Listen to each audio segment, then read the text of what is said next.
வணக்கம். உங்களோட நான் என்ன தான் சொல்கிறது, நிறைய செய்திகள், அழகான செய்திகள் நான் படிக்கிறதெல்லாம் அவங்களோட பகிர்ந்து கொள்ள வேண்டும் எனக்கு ரொம்ப தோணுது, எண்ணுகிறேன். உங்களோட ஷேர் பண்ணிக்கிறதுக்கு நான் விரும்புகிறேன். அது ஏன் அப்படின்னா, எல்லாருக்கும் அப்படி நடக்குமா? ஒரு விஷயத்தை நான் ஷேர் பண்ணுறேன் அப்படின்னு எல்லோரும் நம்மளுக்கு சொல்லிகிட்ருக்காங்களா? இல்லை, அது எனக்கு தோணுது. ஏன்னா நம்மளுடைய மக்கள் நலமாக இருக்க வேண்டும், தோண்டு போய் எப்பயுமே வாழ்க்கையில் உட்காந்துடக்கூடாது அப்படிங்கிற ஒரு மனசில் எண்ணம் இருக்கிறது. அதனால தான் நான் உங்களோட ஷேர் பண்ணுறேன். இஷ்டம் இருக்கிறவங்க தானே பார்க்குறீங்க, நான் யாரையும் கட்டாயப்படுத்தவில்லை அல்லவா? அதனால் இந்த ஷேரிங் அப்படிங்கிறது, பகிர்ந்து கொள்ளுதல் என்பது மிகப்பெரிய விஷயம். அதனால தான் நான் உங்களோட பகிர்ந்து கொள்ளுகிறேன். உங்களுக்கு பிடிச்சது, அது உங்களுக்கு உபயோகமாக இருக்கிறது எந்தாவது ஒரு சந்தர்ப்பத்தில்னா எனக்கு அது மகிழ்ச்சி, அவ்வளவுதான். சரியா? இப்போ நம்ம பார்க்கலாம். பட்டர்ஃப்ளைன்னு சொன்னாலே இந்த வண்ணத்து பூச்சி எவ்வளோ அழகு, எத்தனை வண்ணங்கள், அதில் எவ்வளோ கலர்ஸ். அது பறக்கும்போது நம்மளுக்கு மனசு பறக்கும். அப்படியே நாம் ஓடி போய் அதை பிடிக்கலாமான்னு தோணும். அதனுடைய நிறங்கள் நம்ம கையில் ஒட்டினா நமக்கு ஒரு சந்தோஷமாக இருக்கும். ஆனால் அதை பிடிச்சா எனக்கு பாவமாக தான் இருக்கும். எவ்வளோ அழகு அழகு அழகு கலர், மஞ்சள் கலரில் இருக்குது, வயலட் கலரில் இருக்குது, வெள்ளை கலரில் இருக்குது, ப்ரௌன் கலரில் இருக்குது, சிகப்பு கலரில் இருக்குது, கருப்பு கலரில் இருக்குது. எப்பா, அதோட வண்ணங்களை சொல்லி மாளாது. அதனால தான் அது வண்ணத்து பூச்சி அப்படின்னு சொல்லுவோம். அது பேர் பிறக்கும் போதே ரொம்ப கஷ்டப்பட்டு தானே பிறக்குது. கூட்டுப்புழு அந்த கூட்டை உடச்சி வளர்ந்து, கூட்டுக்குள்ளார வளர்ந்து மெதுவாக என்ன பண்ணுது, தன்னை உடைத்து கொண்ட அழகிய வண்ணங்களோடு வெளியில் வந்துருச்சு. ஜாலியாக இருக்குது. அது என்ன பண்ணுது அப்படின்னா, மழை காலத்தில் அது தாங்குமா?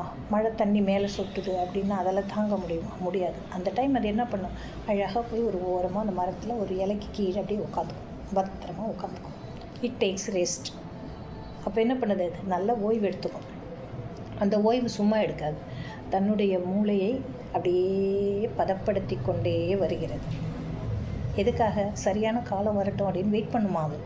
அதனால் மழை காலத்தில் என்ன பண்ணுது, பறக்கலையேன்னு வருத்தப்பட்டு மழை வந்துருச்சு என்னால் பறக்க முடியும்னு போய் உட்காராது, அழகாக ரெஸ்ட் எடுக்கும். அப்போ என்ன ஆகுது, இட் கெட் ரெஃப்ரெஷ்டு, தன்னைத்தானே புதுப்பித்து கொள்கிறது. அடுத்த ஜேர்னி இருக்கே, நம்ம பயணிக்கணுமே, அதனால் அந்த பயணத்துக்கு தன்னை தயார்படுத்தி கொள்ளுகிறது. அதுபோல தான் நாமளும்.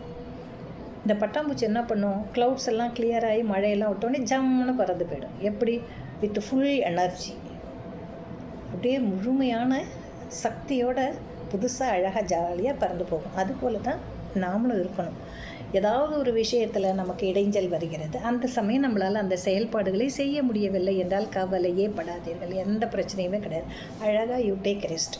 சரி, இந்த மாதிரி சந்தர்ப்பம் வந்தால் நாம் என்ன செய்யணும் அப்படிங்கிறத நாம் என்ன பண்ணணும், தீர்மானித்து நம்மளை என்ன பண்ணணும், அப்படியே ரெஃப்ரெஷ் பண்ணிக்கணும், புதுப்பித்து கொள்ள வேண்டும், நம்முடைய பலத்தை இன்னும் அதிகரித்து கொள்ள வேண்டும்.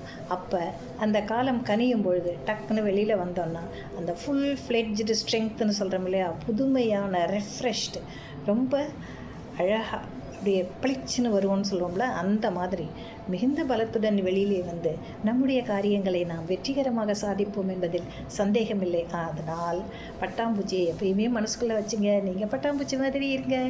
நன்றி. அடுத்த குரலில் நாம் மீண்டும் சந்திக்கலாம்.